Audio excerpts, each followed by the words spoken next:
नमस्कार दोस्तों, स्वागत है आपका एक बार फिर अपने YouTube चैनल मास्टरमाइंड बीपीएस में। मैं वीरेंद्र प्रताप सिंह।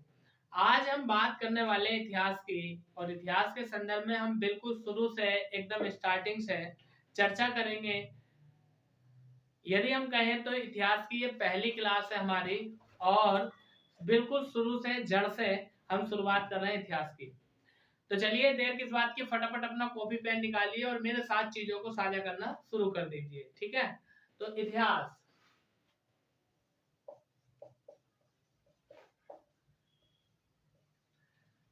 सबसे पहले तो हमें यह पता होना चाहिए कि हम इतिहास कैसे कहते किसे हैं, या इतिहास का मतलब क्या होता है। तो देखिए, इतिहास की यदि हम बात करें यहाँ से, तो इतिहास को हम तीन शब्दों में तोड़ सकते हैं। आपने हिंदी पढ़ी होगी और हिंदी में संधि को पढ़ा होगा, तो इसको हम तीन शब्दों में कैसे तोड़ेंगे। एक तो हो गया आपका इति प्लस है प्लस आस। इन तीनों शब्दों से मिलकर बना है आपका क्या, इतिहास।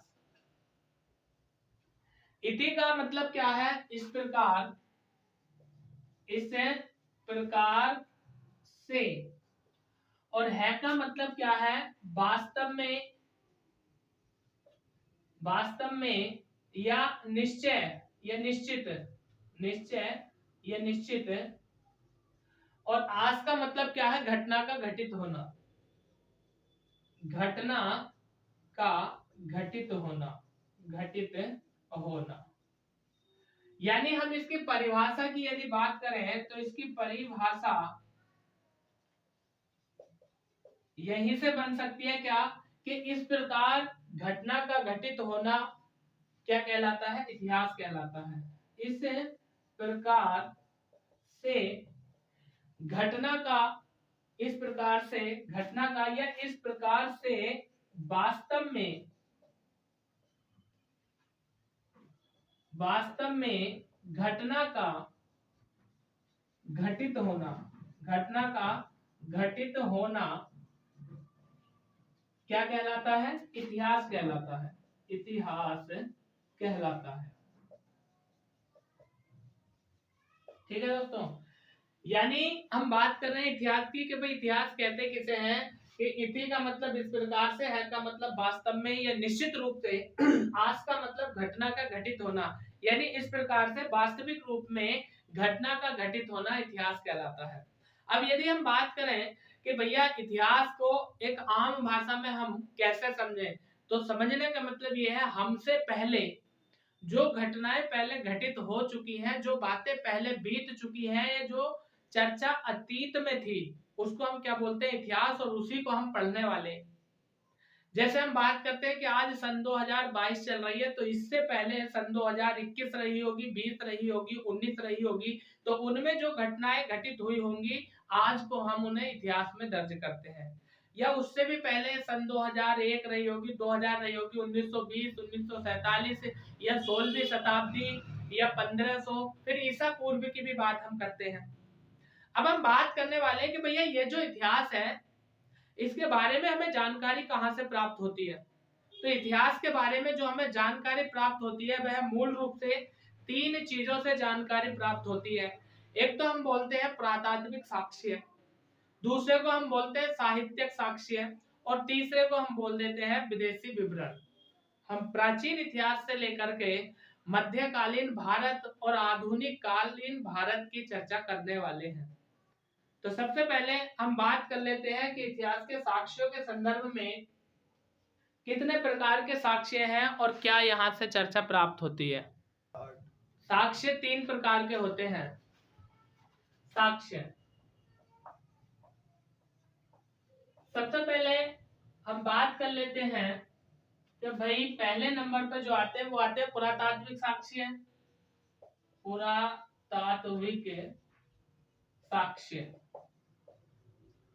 फिर दूसरे नंबर पर आते हैं साहित्यक, साहित्यक साक्ष्य। तीसरे नंबर पर जो आते हैं उनको बोलते हैं हम विदेशी, विदेशी विवरण, विदेशी विवरण। तो ये तीन प्रकार के साक्ष्य हैं जिनसे हमें पता चलता है कि इतिहास क्या था, या इतिहास में क्या घटनाएं घटित हुई थी। अब सबसे पहले हम बात कर लेते हैं पुरातात्विक साक्ष्यिकी के पुरातात्विक साक्ष्यों के अनुसार भारतीय इतिहास का कैसे हमें पता लगता है।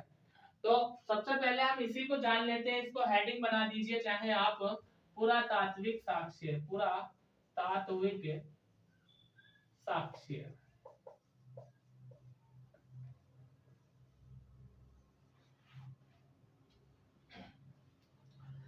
पुरातात्विक साक्ष्यों में जो महत्वपूर्ण साक्ष्य हैं जिनसे इतिहास के बारे में पता मिलता है वह मिलते हैं लेख। लेखों की यदि हम बात करें तो लेखों को भी तीन प्रकार से बांटा गया है। एक बोलते हैं हम अभिलेख, दूसरा बोलते हैं स्तंभ लेख और तीसरा बोलते हैं गुहा लेख। अब इन तीनों की हम चर्चा कर लेते हैं कि भाई अभिलेख, पहला प्रश्न तो यही कि अभिलेख कहते किसे हैं। नंबर एक, अभिलेख। अभिलेख अभिलेख किसे कहते हैं इसके बारे में हम चर्चा कर लेते हैं। देखिए, जब पहले समय में राजा महाराजा हुआ करते थे, जितने भी राजा हुआ करते थे, ये किसी कठोर सतह पर अपना लेख लिखवा लेते थे और उस कठोर सतह पर लिखे हुए लेख को ही हम अभिलेख बोलते थे। जैसे हम बात करते हैं क्या कि एक पत्थर है और इस पत्थर को सामने से क्या है सपाट करा लिया और सपाट कराकर या छेने व हथौड़ी की सहायता से लेख लिखवा दिया, तो हम इसको बोल सकते हैं कि किसी कठोर सतह पर उत्कीर्ण लेख को हम अभिलेख बोलते हैं। किसी कठोर सतह पर उत्कीर्ण लेख अभिलेख कहलाता है। अभिलेख कहलाता है।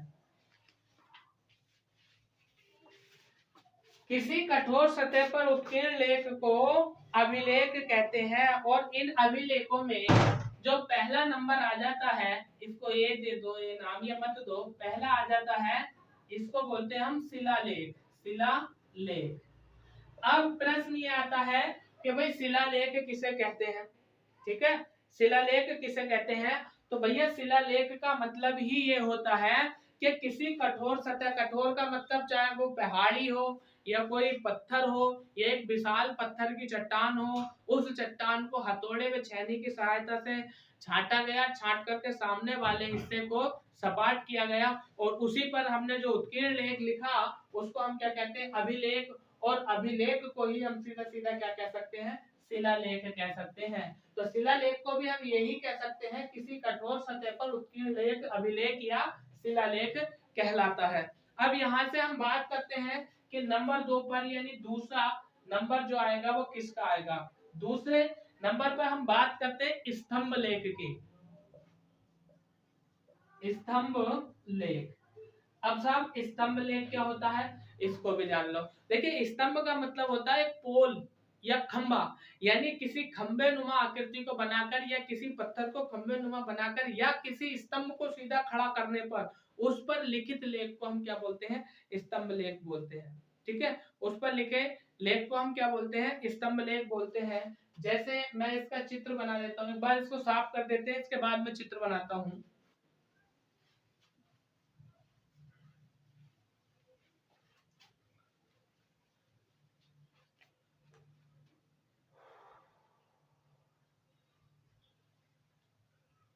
ठीक, स्तंभ लेख।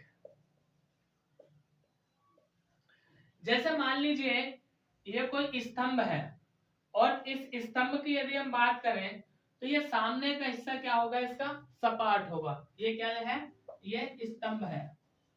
ठीक, अब यदि हम बात करें तो यहाँ की इसके ऊपर का जो हिस्सा होगा वो हल्का सा गुंबदाकार होगा।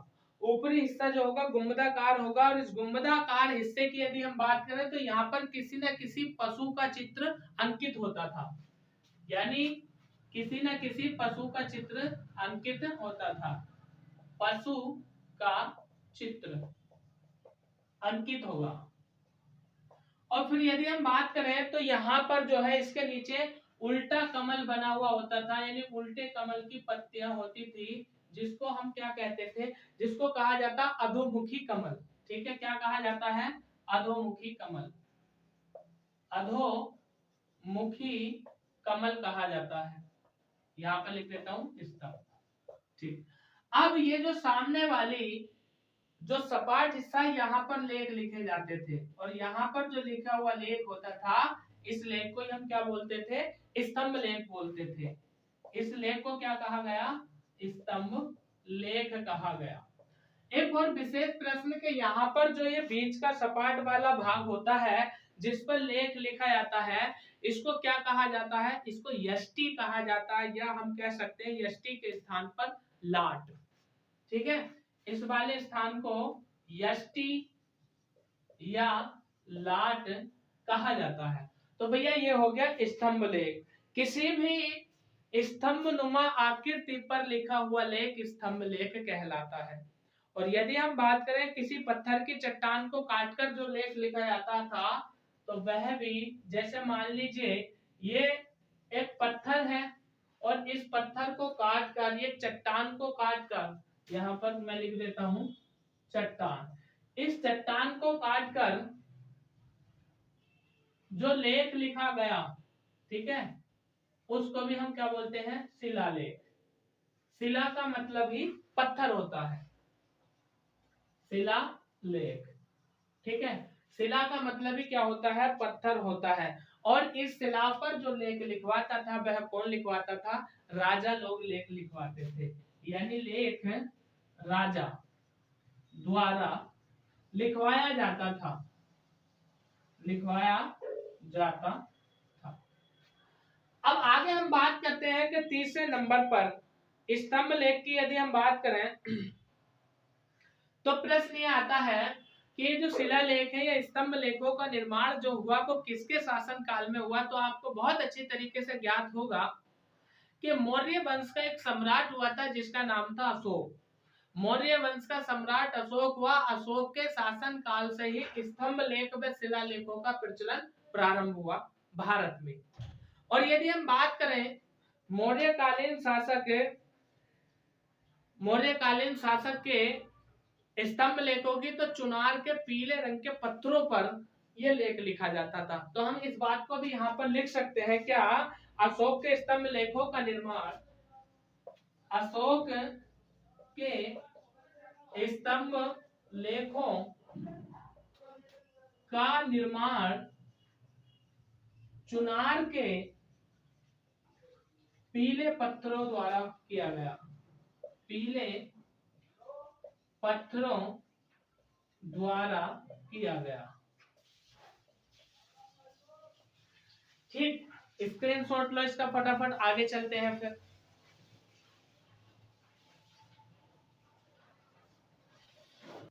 अब हम बात करते हैं कि जो तीसरे नंबर का लेख होता था उसको हम बोलते थे गुहा लेख कहा गया। गुहा लेख या गुहा भी लेख, इसका मतलब क्या है, गुफा पर लिखित लेख गुहा लेख कहलाया, या गुफा पर अंकित या उत्कीर्ण लेख को गुहा अभिलेख कहा गया।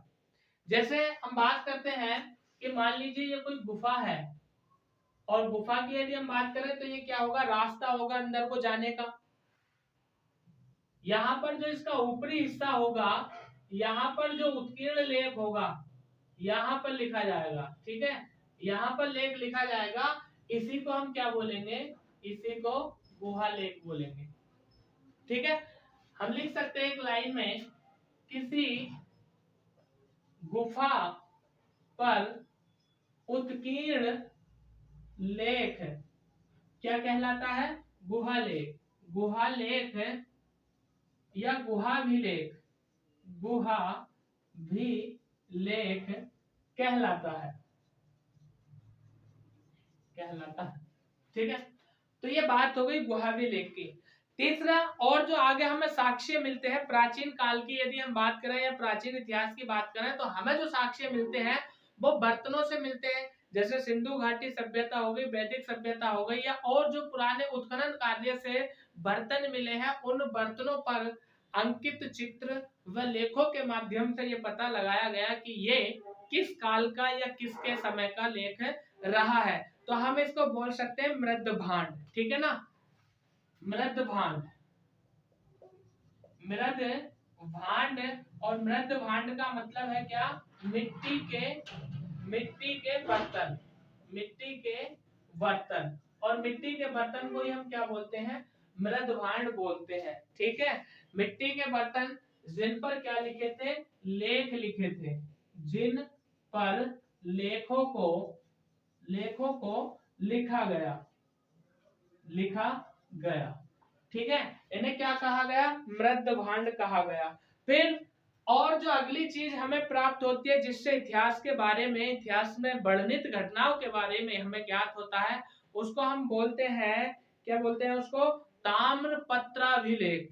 ताम्रपत्र अभिलेख, या इसी को हम बोल सकते हैं प्रशस्ति, जिसमें कि राजा अपने राज कवियों के द्वारा या अपने दरबारियों के द्वारा उस पर अपनी प्रशंसा में लेख अंकित करवाता था, जिसको ताम्रपत्र अभिलेख या प्रशस्ति कहा जाता था। ठीक है, तो हम अगला जान सकते हैं ताम्रपत्र अभिलेख।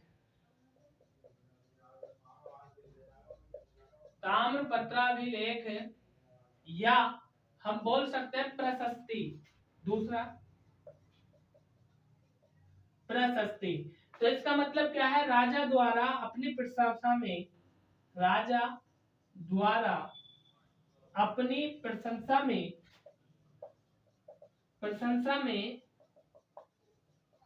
लिखवाए गए लेख। ठीक है, राजा द्वारा अपनी प्रशंसा में लिखवाए गए लेख को हम क्या कहते हैं, या क्या कहा गया, प्रशस्ति या ताम्रपत्राभिलेख कहा गया। ठीक है, फिर यहाँ पर यह भी आ जाता है कि राजा अपनी ही प्रशंसा के बारे में नहीं, बल्कि किसी विशेष व्यक्ति के बारे में लिखवाना, या उसके कार्य के रूप में, या उसके कार्य को वर्णित करवाना, जो है ताम्रपत्राभिलेख मतलब ताम्र मतलब तांबे का पत्र और प्रशस्ति। ठीक है, इसको हम बोल सकते हैं। आगे हम बात कर रहे हैं कि साहित्यिक स्रोत में और क्या क्या चीजें आती हैं, तो इसका फटाफट से स्क्रीनशॉट लीजिए और चलते हैं हम आगे। एक और विशेष प्रश्न यहां से कर लेता है मुद्रा लेख के बारे में। मुद्रा लेख है या मुद्राभिलेख। ठीक है, तो इसका क्या मतलब होता है, आपने देखा होगा, यह इतिहास में बताया जाता है कि पहले जो राजा महाराजा होते थे, चाहे हम मुगल काल की बात करें या सल्तनत काल की बात करें या उससे पहले राजाओं की बात करें, तो ये क्या काम करते थे, अपने सिक्कों पर अपने नामों को लिखवाते थे, अपने नाम अंकित कराते थे, वह इसके साथ साथ आकृति भी बनवाते थे, चित्रों का अंकन भी कराते थे। तो कहने का मतलब ये है, मुद्रा लेख या मुद्रा अभिलेख का मतलब ये मुद्राओं पर अंकित लेख या मुद्राओं पर लिखे लेख। ठीक है, राजाओं की आकृतियां होती थी, या उनके जो शौक के सामान होते थे वो होते थे, जैसे मिलता किसी को बीड़ा बजाते हुए दर्शाया गया, किसी को सरस्वती की वंदना करते हुए दर्शाया गया। हम एक छोटी सी बात में कह सकते हैं, राजा की आकृति या सिक्कों पर उनके लेख। राजा की आकृति या सिक्कों पर लिखे लेख। ठीक है, लिखे लेख ये क्या कहलाते थे, मुद्रा अभिलेख या मुद्रा लेख या मुद्रा अभिलेख कहलाते थे। और यदि हम बात करें दूसरे नंबर पे, हमने जाना था इतिहास की जानकारी के स्रोत में, पहला तो जाना था हमने पुरातात्विक साक्ष्य, तो पुरातात्विक साक्ष्यों से संबंधित हमने जाने थे लेख या अभिलेख। अब दूसरे नंबर पर हम जान लेते हैं साहित्यिक साक्ष्य। साहित्यिक साक्ष्य में क्या क्या चीजें आती है, तो साहित्यिक साक्ष्य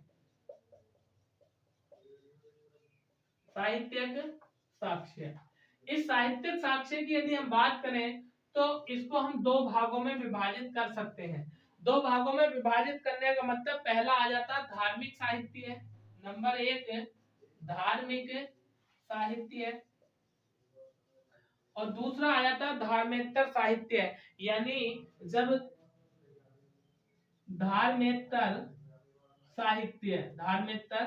साहित्य। अब धार्मिक साहित्य में हम किन किन चीजों को पढ़ते हैं, जैसे आपका रामायण हो गया, या मुस्लिम धर्म का कुरान कह दीजिए, या भागवत गीता कह दीजिए, या बाइबिल कह दीजिए। तो इन सब से हमें पता चलता है कि उस समय का भारत कैसा था, या उसके क्या क्या साक्ष्य थे। एक और ले लेते हैं हम यहाँ पर महाभारत, महाभारत। ठीक है। अब यदि हम बात करें धर्मेत्तर साहित्य की, कि धर्मेत्तर साहित्य में क्या क्या आते हैं, जैसे आपका हो गया नंबर 1 अर्थशास्त्र। अर्थशास्त्र और अर्थशास्त्र की यदि हम बात करें तो आपको ज्ञात होगा कि अर्थशास्त्र जो पुस्तक है वह किसने लिखी है। अर्थशास्त्र पुस्तक लिखी है कौटिल्य ने, या जिसको हम बोल देते हैं चाणक्य या विष्णुगुप्त। ठीक है, तो मैं इसका नाम यहाँ पर लिख देता हूँ, चाणक्य, या इसी को हम बोल देते हैं विष्णुगुप्त, विष्णुगुप्त। ठीक है। फिर यहाँ से हमें पता चलता है मौर्य काल के बारे में, कि मौर्य काल कैसा था, कैसी प्रशासनिक व्यवस्था थी, कैसी सामाजिक व्यवस्था थी, कैसी धार्मिक व्यवस्था थी। दूसरी यदि हम बात करें तो धार्मेत्तर साहित्य में दूसरा उदाहरण हम ले सकते हैं राजतरंगिणी। राजतरंगिणी, और राजतरंगिणी की यदि हम बात करें तो इसमें कश्मीर का इतिहास मिलता है, और इस राजतरंगिणी के जो लेखक हैं उनका नाम है कल्हड़। ठीक है, क्या नाम है उनका, कल्हड़। ठीक है, अगर नहीं दिख रहा हो तो मैं यहाँ पर लिख रहा हूँ कल्हड़। ठीक, अब इसके बाद हम बात करते हैं कि आगे और क्या क्या महत्वपूर्ण प्रश्न हमारे बन सकते हैं। इसका स्क्रीनशॉट ले लीजिए, चलते हैं फिर आगे।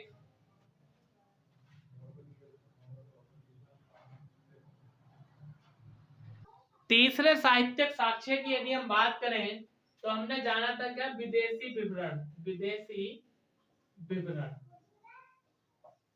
अब देखिए विदेशी विवरण के बारे में हम समझ लेते हैं। इतिहास में यदि हम बात करें तो ऐसे साक्ष्य हमें मिलते हैं कि हमारे भारत में विदेशी लोग घूमने के लिए आए, चाहे वो किसी भी मकसद से आए, कैसे भी आए, तो इन विदेशियों ने क्या काम करा, हमारे भारतवर्ष को, हमारे भारत देश को देखा, इसमें घूमे, और घूमने के बाद देखा कि यहाँ का राजनीतिक तंत्र कैसा है, प्रशासनिक इकाइयां कैसी है, यहाँ की धार्मिक नीतियां कैसी है, यहाँ का जो समाज है वह कैसा है। ठीक है, तो विदेशी विवरण में हमें यह मिलता है कि जो विदेशी यात्री हमारे भारत आए उन्होंने आकर के अपनी पुस्तकों में यहाँ के बारे में लिखा, और उनकी पुस्तकों को पढ़कर या उनकी पुस्तकों से हमें प्राचीन भारत के इतिहास की जानकारी प्राप्त होती है। जैसे हम बात करते हैं, पहले तो हम यही लिख लेते हैं क्या, विदेशी विवरण विदेशियों के आधार पर क्या, विदेशियों या यात्रियों के भारत आने पर अपने ग्रंथों या पुस्तकों में भारत के बारे में लिखना।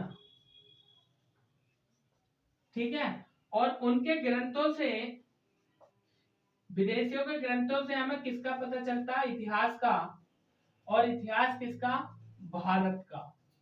ठीक, तो एक तो बात हो गई है। अब इन विदेशी यात्रियों की यदि हम बात करें तो महत्वपूर्ण रूप से हम बात करते हैं कि मेगास्थनीज हमारे भारत में आया था, फाइयान भारत में आया था, हुएन सांग भारत में आया था। तो यहां से हम जान लेते हैं फाइयान के बारे में। नंबर 1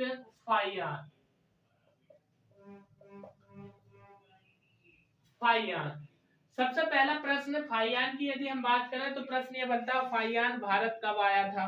तो फाइयान भारत के आने की यदि हम बात करें तो ये 399 ईस्वी में आया था,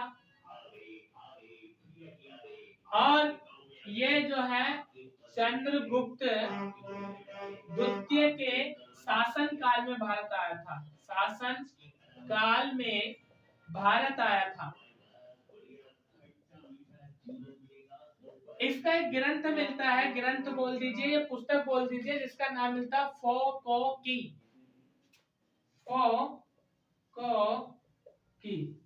ठीक है, इसका ये जो ग्रंथ है या पुस्तक है फोको की, इससे जानकारी जो प्राप्त होती है, जानकारी वह भारत के या भारतीय इतिहास की जानकारी प्राप्त होती है। तो वेरी मोस्ट इंपोर्टेंट क्वेश्चन, एक तो प्रश्न ये बनता है कि जो चीनी यात्री था फाइयान, वह भारत कब आया था? 399 में। किसके शासन काल में आया था? चंद्रगुप्त। ठीक है, चंद्रगुप्त द्वितीय के शासन काल में भारत आया था। और इसका जो प्रसिद्ध ग्रंथ था या पुस्तक थी, उसका नाम क्या था? फोको की। और इस फोको की ग्रंथ से या पुस्तक से जो हमें जानकारी मिलती है, प्राचीन काल के भारत के इतिहास के संदर्भ में जानकारी हमें मिलती है। दूसरी बात, यदि हम बात करें तो एक और विदेशी यात्री आया था जिसके हम नाम लिख सकते हैं क्या? Hiuen Tsang. Hiuen Tsang. पहला प्रश्न तो ये बनेगा कि वेन सांग भारत जब आया था तो वह किसके शासन काल में आया था या किसके दरबार में आया था? तो जो कन्नौज के सम्राट थे हर्षवर्धन के शासन काल में वेन सांग भारत आया था। तो यहाँ पर लिख सकते हैं हम हर्ष या हर्षवर्धन। हर्षवर्धन, हर्षवर्धन के काल में भारत आया। इसकी भी एक प्रसिद्ध पुस्तक मिलती है, या इसको पुस्तक ना कह करके ग्रंथ कह सकते हैं, जिसका नाम हमें मिलता है क्या? सी यू की। सी यू की। तो यहां से आपने ध्यान रखना है कि सी यू की जो पुस्तक है, जो ग्रंथ है, वो किसका? हुएन सांग का, जो हर्षवर्धन के शासन काल में भारत आया था। 6ठी शताब्दी की बात है। फाइयान चंद्रगुप्त द्वितीय के शासन काल में भारत आया था और इसका जो प्रसिद्ध ग्रंथ है वह है फोको की। एक और विदेशी यात्री हमारे भारत में आया जिसका नाम है मेगस्थनीज, और मेगस्थनीज की एक पुस्तक है जिसका नाम है इंडिका। तो मैं यहां पर लिख देता हूं मेगस्थनीज, इसकी पुस्तक का नाम है इंडिका। इंडिका मतलब इसने इंडिया किसको बोलते हैं? भारत को। अंग्रेजी में भारत को इंडिया बोलते हैं, उसी पर आधारित इसकी पुस्तक है इंडिका, और इसने भारत के बारे में बताया है। आप इसका स्क्रीनशॉट लो। अब बात करते हैं आगे क्या बात चलती है। आगे यदि हम बात करें तो इतिहास को 3 भागों में हम पढ़ते हैं, और 3 भागों की यदि हम बात करें तो पहला आता प्रागैतिहासिक काल, दूसरा आता आद्य ऐतिहासिक काल, और तीसरा आता ऐतिहासिक काल। इन तीनों को हम जानते हैं कि इनसे संबंधित क्या क्या महत्वपूर्ण प्रश्न बनते हैं। तो इसका स्क्रीनशॉट ले लीजिए और फिर बात करते हैं हम आगे। अब हम बात करते हैं कि इतिहास को कितने भागों में बांटा गया है। इतिहास,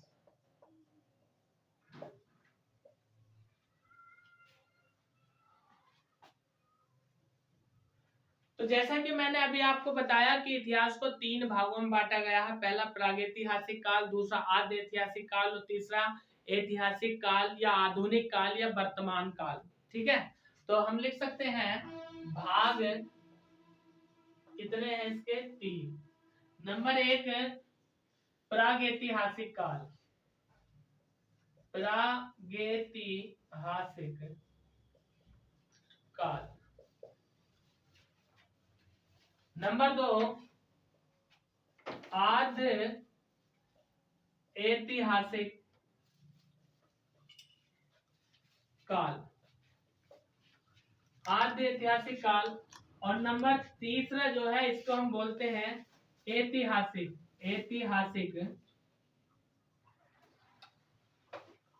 काल, या इसी को हम वर्तमान भी बोल सकते हैं, या इसी को हम आधुनिक काल भी बोल सकते हैं।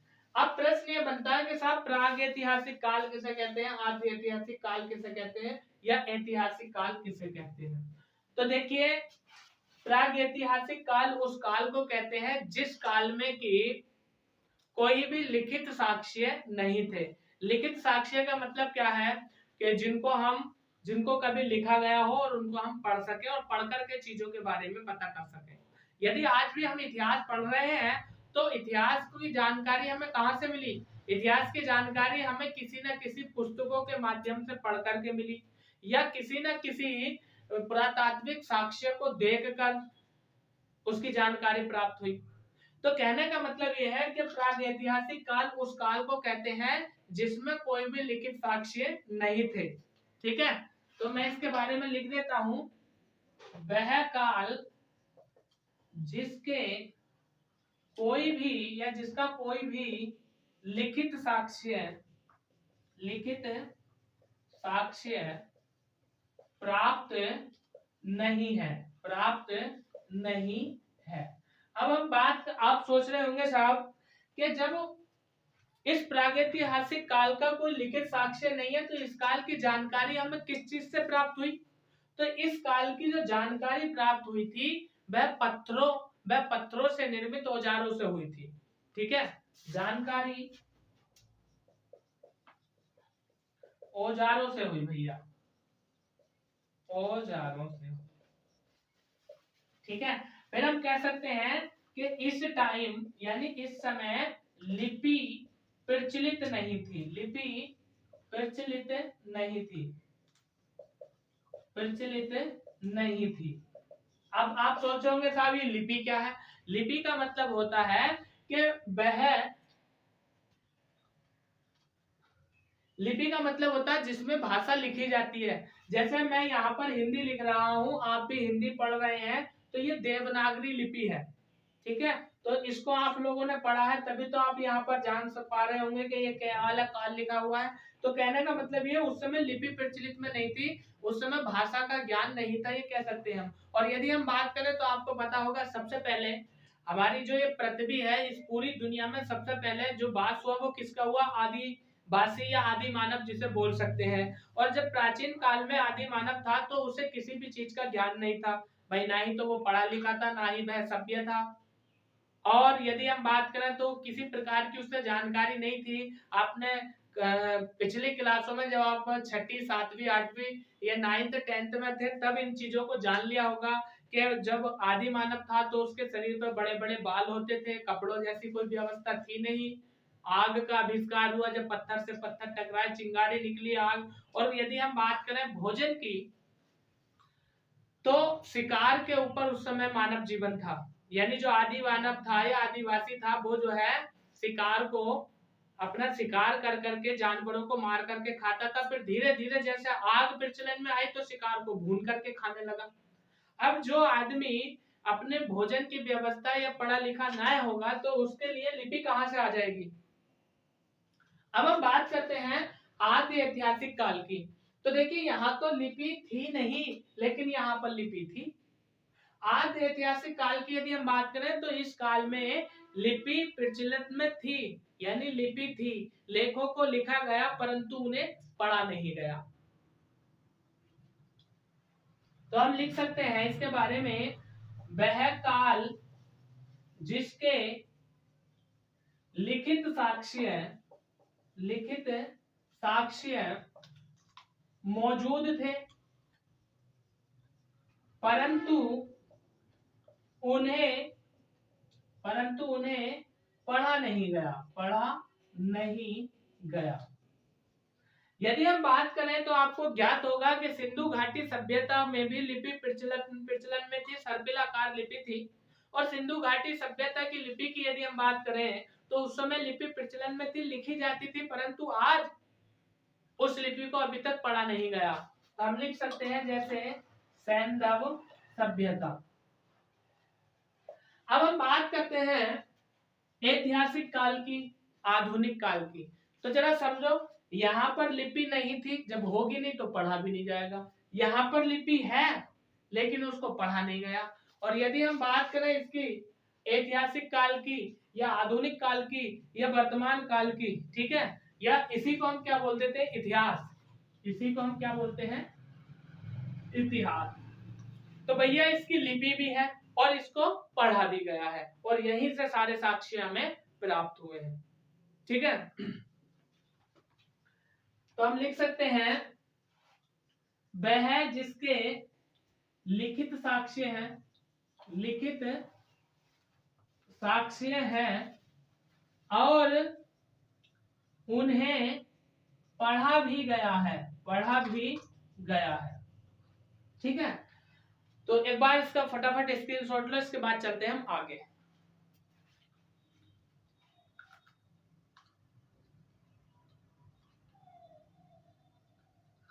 अब हम बात करते हैं क्या कि प्रागैतिहासिक काल के संदर्भ में और क्या क्या महत्वपूर्ण प्रश्न यहाँ से बन सकते हैं।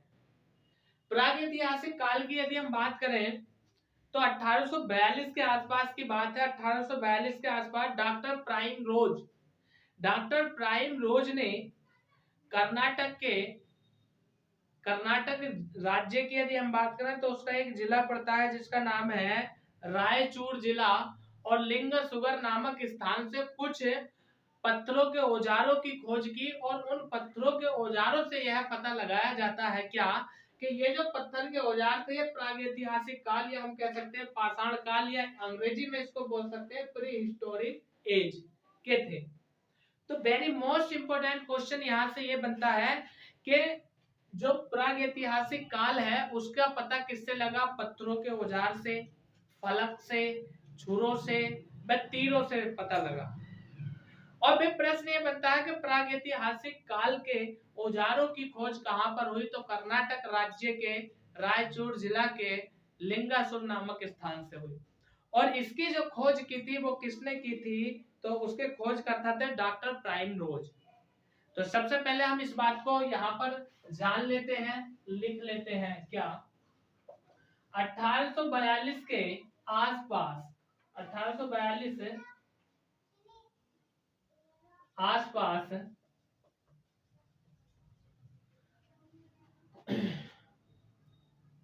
पाषाणकालीन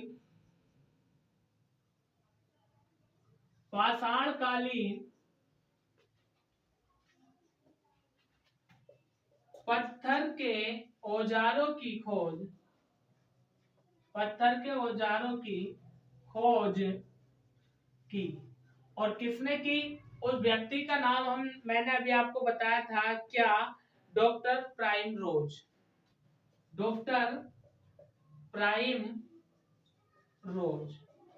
ठीक है। और यदि हम बात करें तो इन्होंने इसको उद्घाटित किया था।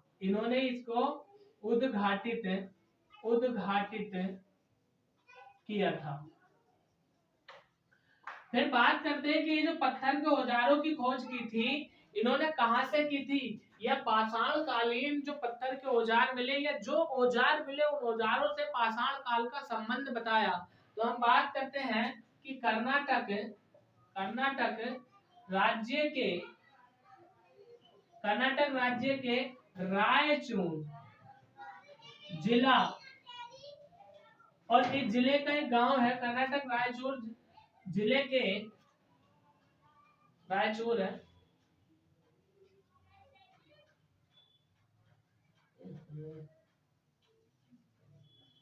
रायचूर जिले के लिंगसुगर या लिंगासुर नामक स्थान से पत्थर के औजार मिले। ठीक है, पत्थर के औजार मिले। और यदि हम बात करें यहाँ से तो वो जो औजार थे उनमें क्या थे? फलक थे, छुरे थे और तीर थे। ठीक है भैया। तो कहने का मतलब ये 1842 की बात है कि एक विद्वान थे जिनका नाम क्या था? जिनका नाम ये था, कहाँ लिख दिया मैंने, डॉक्टर प्राइम रोज। एक डॉक्टर प्राइम रोज ने कर्नाटक राज्य का एक जिला पड़ता रायचूर जिला, वहां पर खुदाई कार्य करवाया। और खुदाई से हमें क्या प्राप्त मिला? इन्हें खुदाई से कर्नाटक के राज्य का रायचूर जिला में एक गांव पड़ता है, एक स्थान पड़ता है लिंगसुगर, वहां पर खुदाई करवाई तो इन्हें पत्थर के कुछ औजार मिले, फलक मिले, छुरे मिले और तीर मिले। तो इससे इन्होंने ये बताया कि ये पाषाण कालीन है। तो आपसे प्रश्न पूछेगा कि पाषाण कालीन पत्थर के औजार भारत में सर्वप्रथम कहां पर खोजे गए? तो कर्नाटक के रायचूर जिले के लिंगसुगर में। कब? 1842 में। उनको किसने खोजा? तो यहाँ पर मैंने नाम लिख दिया है किसका? डॉक्टर प्राइम रोज का। ठीक है। अब यदि हम बात करें तो ये औजार जो थे ना, कई सारे औजार मिले, इन औजारों को 3 भागों में बांट दिया। और औजारों का 3 भागों में बांटा जाना, इसका मतलब क्या था कि ये जो प्रागैतिहासिक काल था मतलब पाषाण काल था, इसके 3 चरण थे, यानी पाषाण काल को 3 भागों में बांट दिया गया। इन औजारों के आधार पर इन औजारों के आधार पर पाषाण काल को 3 भागों में बांटा गया था। 3 भागों में बांटा गया। अब हम बात करेंगे कि वो 3 भाग कौन कौन से थे, लेकिन उन 3 भागों से पहले हम एक महत्वपूर्ण प्रश्न ये जान लेते हैं। प्रश्न आता है कि सबसे पहले आदि मानव की उत्पत्ति कहाँ हुई, या आदि मानव की जननी किस स्थल को कहा जाता है। तो पूरे विश्व को या पूरी दुनिया को 7 महाद्वीपों में बांटा गया है। जैसे हमारा भारत एशिया महाद्वीप में है, भाई एशिया महाद्वीप हो गया, यूरोप महाद्वीप हो गया, उत्तरी अमेरिका महाद्वीप और दक्षिणी अमेरिका महाद्वीप, तो इस तरह से एक अफ्रीका महाद्वीप भी हो गया। तो प्रश्न बनता कि आदि मानव की उत्पत्ति जो हुई वो कहां पर हुई, अफ्रीका महाद्वीप में हुई, और अफ्रीका महाद्वीप को ही आदि मानव की जननी कहा जाता है। तो ये प्रश्न भी हम लिख सकते हैं यहाँ पर, वेरी मोस्ट इंपोर्टेंट क्वेश्चन। सबसे पहले आदि मानव की उत्पत्ति अफ्रीका महाद्वीप में हुई। अफ्रीका महाद्वीप में हुई। जब अफ्रीका महाद्वीप में हुई तो इसी अफ्रीका महाद्वीप को क्या कहा गया, आदि मानव की उत्पत्ति। अब देखिए आदि मानव की यदि हम बात करें तो जैसे पृथ्वी पर आदि मानव की उत्पत्ति हुई तो पहले बहुत ही बेकार, ये कह सकते हैं जीरो कंडीशन का था, फिर धीरे उसमें सुधार आता चला गया और वो आदि मानव धीरे आज की वर्तमान स्थिति में है। ठीक है, यदि हम बात करें मनुष्य की तो कभी मनुष्य के तुमसे पहले कौन, तुम्हारे पिता से पहले उनके पिता, फिर उनके दादा, फिर उनके दादा के दादा क्या थे, आदि मानव थे। ठीक है, तो यहाँ से इनका क्रम पूछ लिया था, तो आप इसका स्क्रीनशॉट ले लीजिए और मैं इनका क्रम लिख देता हूं।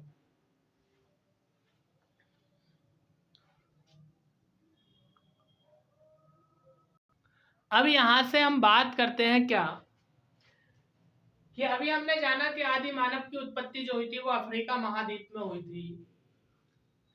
आदि मानव का क्रम क्या रहा, तो सबसे पहले जिस आदि मानव की उत्पत्ति बताई जाती है वह किस क्रम का था या उसका नाम क्या था, तो उसका नाम था रामापिथेकस, ये पहले नंबर का।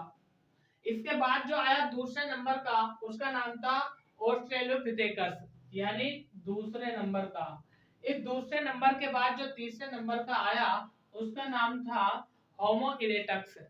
अब होमो इरेक्टस के बारे में वेरी मोस्ट इंपोर्टेंट क्वेश्चन ये बनता है, आपको पता होगा कि आदि मानव ने पहिए की खोज की, आग का आविष्कार किया, तो प्रश्न ये बनता है वह कौन सा मानव था जिसने आग का आविष्कार किया। तो होमो इरेक्टस नामक आदि मानव ने आग की खोज की थी। ठीक है, आविष्कार नहीं है, खोज है, आग की खोज की थी। आग की खोज का जब मौसम में गड़बड़ी हुई, मौसम में परिवर्तन हुआ, आंधी तूफान आए, वर्षा आने से पहले जब बिजली चमचमाई तब उसमें से आग निकली, जब पत्थर से पत्थर टकराया तो उसमें से आग की चिंगारी या लपटें निकली। तो यहाँ से प्रश्न बनता है कि आग की खोज किस मानव ने की थी, होमो इरेक्टस मानव ने की थी। इसके बाद जो चौथे नंबर का था उसका नाम था नियांडरथाल, और जो पांचवें नंबर था वो था कोमोगेगन, और जो छठे नंबर का था उसका नाम था होमो सेपियंस। और यदि हम बात करें तो यहाँ से एक प्रश्न ये बनता है कि मानव का यानी मनुष्य का वैज्ञानिक नाम क्या है, तो वो होमो सेपियंस है। ठीक है, वैज्ञानिक नाम किसका, मानव का। मानव का वैज्ञानिक नाम यही दिया गया है जो छठे नंबर का होमो सेपियंस था। अब हम बात करते हैं कि जो प्रागैतिहासिक काल था, पाषाण काल था, इस पाषाण काल में जो औजार होते थे वो पत्थर के होते थे। वो कैसे होते थे, जैसे आप यहाँ पर देख रहे हैं नंबर 1, इस तरह की आकृति के औजार होते थे, ठीक है। नंबर 1 यहाँ पर लिख देता हूँ, इस तरह की आकृति के औजार होते थे। नंबर 2, नंबर 3 इस तरह के, नंबर 4, 5 और 6। तो आप यहाँ पर एक चीज देख पा रहे होंगे, पहले कितना बड़ा, फिर छोटा, फिर उससे छोटा, फिर उससे छोटा, फिर उससे छोटा, और फिर और छोटा होता चला गया, ठीक है, और छोटा होता चला गया। तो कहने का मतलब ये है, इन औजारों की बनावट के आधार पर ही पाषाण काल को 3 भागों में बांट दिया। भाग कितने हुए? 3। सबसे पहले यदि पहले भाग की हम बात करें तो पुरा पाषाण काल, पुरा पाषाण काल, और दूसरे की यदि हम बात करें तो उसको बोलते हैं मध्य पाषाण काल, और तीसरे की यदि हम बात करें तो उसको बोलते हैं नव पाषाण काल, ठीक है दोस्तों। तो कहने का मतलब ये है कि इन पत्थर के औजारों की बनावट के आधार पर ही पाषाण काल को 3 भागों में बांट दिया, पुरा पाषाण काल, मध्य पाषाण काल और नव पाषाण काल। अब यहाँ से आगे बढ़ने से पहले मैं आपसे ये कहूंगा, यदि आप अभी तक हमारे चैनल पर नए हैं और हमारे चैनल को अभी तक सब्सक्राइब नहीं किया तो सब्सक्राइब कर लीजिए। वीडियो को लाइक करो या मत करो, मुझे इसका कोई फर्क नहीं पड़ता, लेकिन आपका एक सब्सक्राइब और साथ में बेल आइकन के बटन को दबाना, भाई पहले ये काम करो।